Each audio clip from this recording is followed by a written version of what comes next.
You see the history of the planet taking shape in the material.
If we do start building in stone, obviously the spaces will have a different look and feel. Well, different, I mean, it's actually something familiar, I think, historically, working in stone.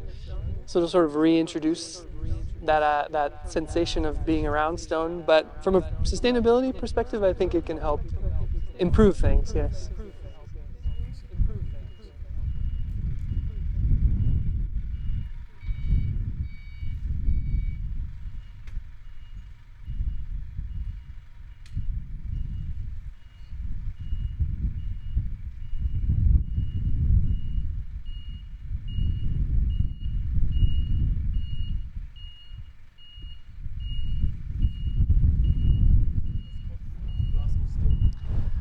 I think stone has that quality and characteristic you find with natural materials like timber or wood. And obviously, when you see the history of the planet taking shape in the material in the form of fossils and layers, that yeah, it does have a different look and feel to it. Even some might say, you know, a certain smell to being in a space built with natural materials. Desde tiempo inmemorial, la piedra ha sido base de nuestras civilizaciones. Frente a la crisis ecosocial con la que hoy nos encontramos, miramos hacia atrás para construir un futuro sostenible en piedra natural.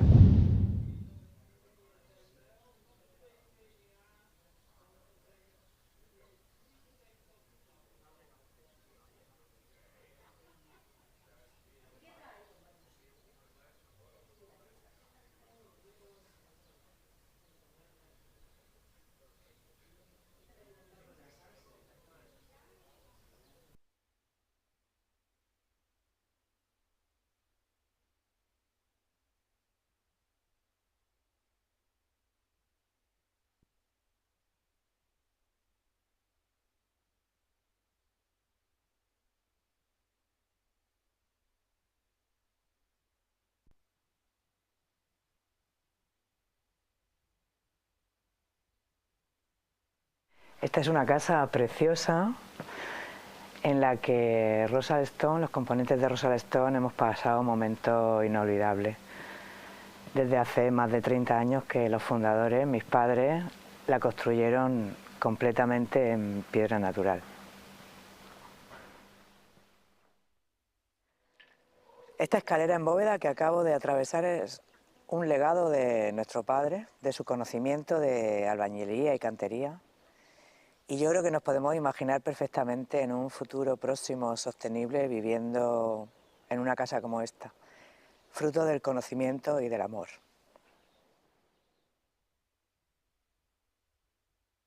Bueno, mi relación con la piedra natural viene desde hace ya bastantes años. Hemos ido trabajando en diferentes proyectos con ella y bueno, la evolución ha sido un poco que empezamos trabajando con temas de aplacado, con revestimientos y quisimos evolucionar y en la casa en la que estamos, que es la casa de estudio en Barrio de Pescadores, evolucionamos hacia el ladrillo de piedra. Para mí, trabajar con este material de esta forma es un paso más allá en la honestidad en trabajar con la honestidad y el carácter del material. Y esto un poco yo lo vinculo a trabajar en la región de Murcia con un material que nosotros denominamos kilómetro cero, un material de la zona que conlleva, en primer lugar, conseguir que la arquitectura pertenezca al lugar en el que está, porque nos rodeamos de piedra arenisca en la región de Murcia y en Bolnuevo en concreto. Y por otro lado, conseguimos también acercarnos más a la sostenibilidad, ya que se trata de un material con huella de carbono prácticamente nula y con un transporte desde una zona muy cercana, con lo cual tampoco estamos contribuyendo al carbono embebido.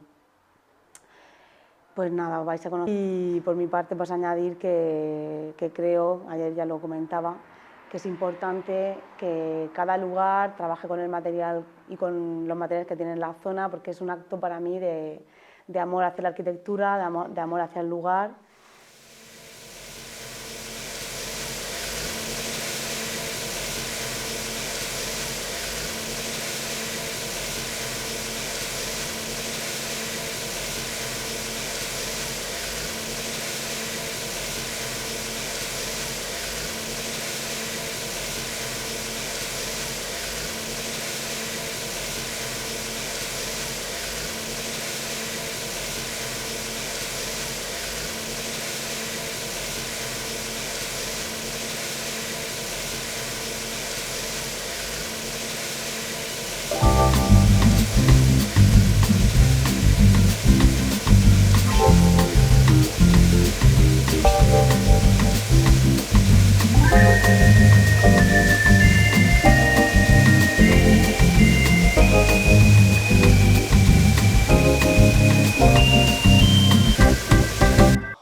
En tout cas, on fait notre maximum pour construire pour tout le monde, pour ceux qui ont peu d'argent, enfin nos concitoyens, enfin en tout cas nos clients, quels qu'ils soient. Hein, ça peut être un simple professeur qui gagne un salaire tout à fait classique et qui voudrait avoir une maison en pierre et en bois.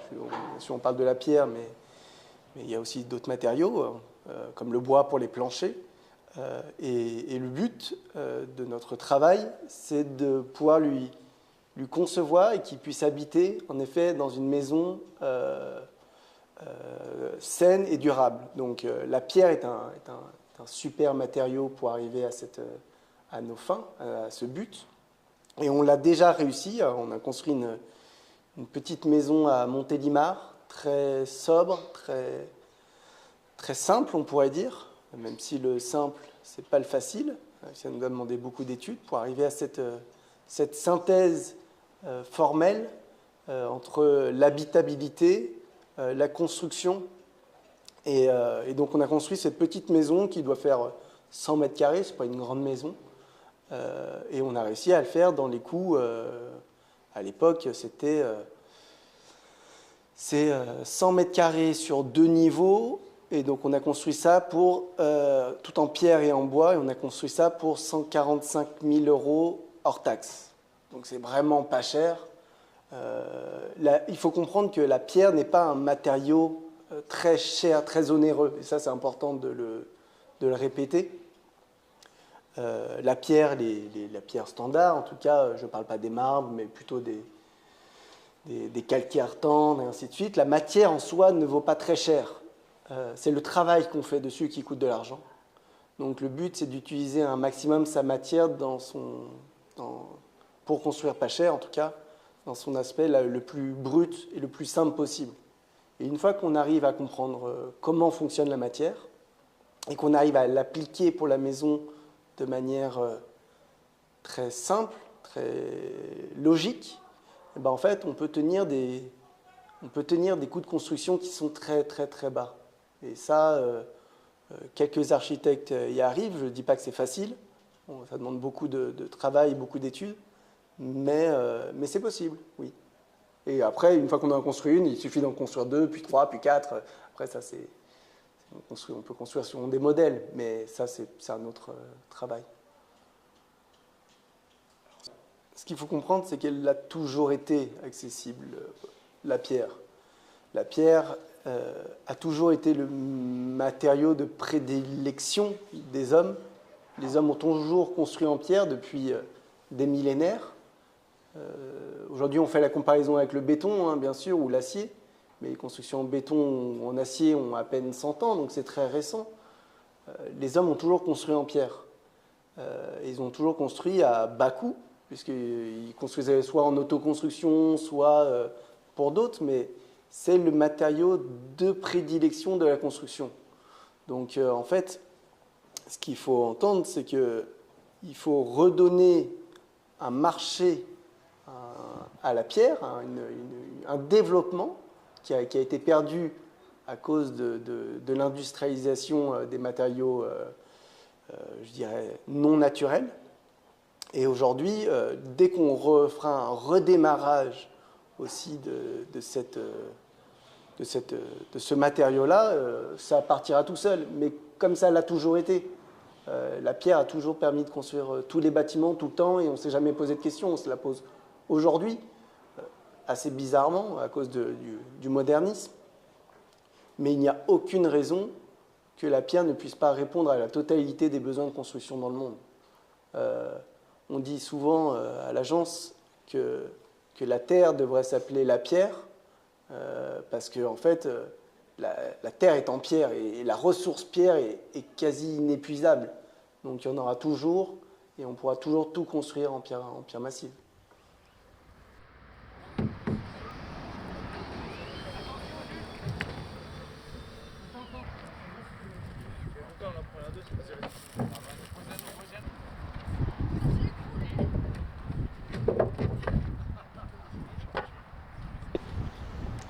Au niveau de l'offre, de l'accessibilité à la pierre, moi je ne vais pas parler en termes de prix, mais plutôt en termes d'accessibilité de formation. En fait, aujourd'hui, on voit qu'il y a une recrudescence dans les écoles d'architecture, les écoles d'ingénieurs, pour réussir à mieux comprendre le matériau. Et en fait, on a une offre de formation qui est bien plus importante aujourd'hui qu'il y a quelques dizaines d'années sur le fait de pouvoir dimensionner en pierre pour comprendre les poussées des arcs, comment optimiser des dessins aussi en fonction des charges, et le fait de pouvoir justement avoir un côté kinesthésique, sentir la matière, comprendre que si c'est trop élancé, ça va casser, et donc après améliorer à la fois pour les ingénieurs ou pour les architectes des notions de conception qui vont permettre que dans l'échange avec l'industriel ou avec l'ouvrier, on puisse avoir des conceptions qui soient les plus cohérentes possibles, à la fois sur la mécanique, mais à la fois sur le caractère esthétique et le calepin d'appareil. Trabajar con ella es un acto de amor hacia la arquitectura, hacia el lugar al que yo pertenezco y pues ya que a este enclave que yo considero maravilloso. De hecho, ya ayer pusimos ejemplos como por ejemplo el de la ampliación del Ayuntamiento de Murcia, de Rafael Moneo, en el que básicamente el edificio está hecho con piedra arenisca en la ciudad de Murcia. Entonces, pues para mí es una forma de puesta en valor a través de la arquitectura del lugar al que pertenecemos.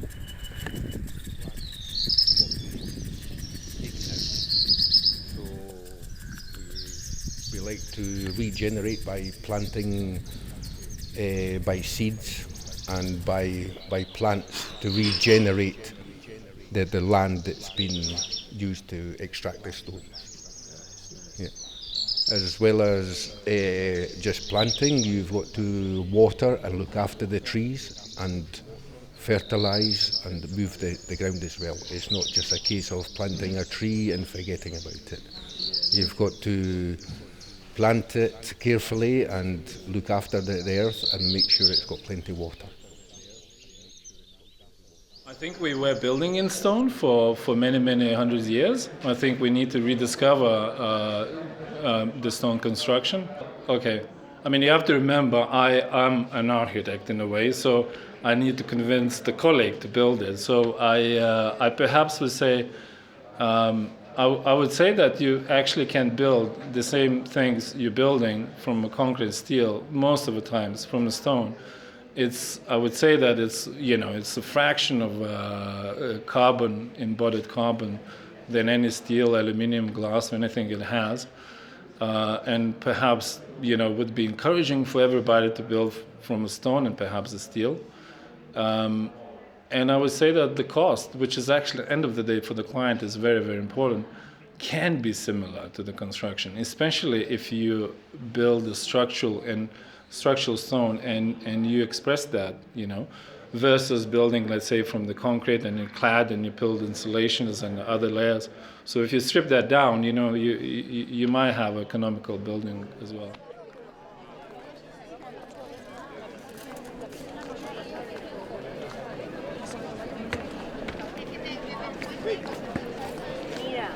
¿Qué pasa? Si on a déjà réussi à le faire, je ne vois pas pourquoi on ne pourrait pas réussir à le refaire. Mais la question, c'est la question, en tout cas en France, des bureaux de contrôle, des assurances qui aujourd'hui assurent des produits normés qui demandent certaines études et puis beaucoup d'argent pour pouvoir les normer aussi, tout simplement. Mais le travail que l'on fait et que les compagnons font aussi, c'est de prouver et de remettre au goût du jour aussi des techniques ancestrales qui, en effet, trouvent leur application dans la construction contemporaine. Pour vous donner un exemple, mais qui est très simple, mais qui est pourtant très difficile à faire, on a construit un immeuble à Caluire et Cuire avec des arches aussi porteuses en pierre. Faire une arche porteuse en pierre, c'est un système de calepin, de dessin des pierres pour porter le bâtiment. Et ça n'a pas été simple du tout de le faire valider par les assurances, les bureaux de contrôle et ainsi de suite. Mais à force de travail et de conviction, je pense que des clients, des assurances sont prêts aujourd'hui à faire le pas, pas toutes, mais beaucoup, à faire le pas pour arriver vers des solutions plus naturelles, plus écologiques et on va dire innovantes, même si on ne fait que répéter le passé. J'imagine qu'on peut prendre plusieurs écoles un petit peu. Il y a les écoles justement qui répètent le passé, qui marchent en pure compression et ça fonctionne très bien. C'est des vraies économies de moyens aussi parce que la pierre, elle fonctionne très bien en compression.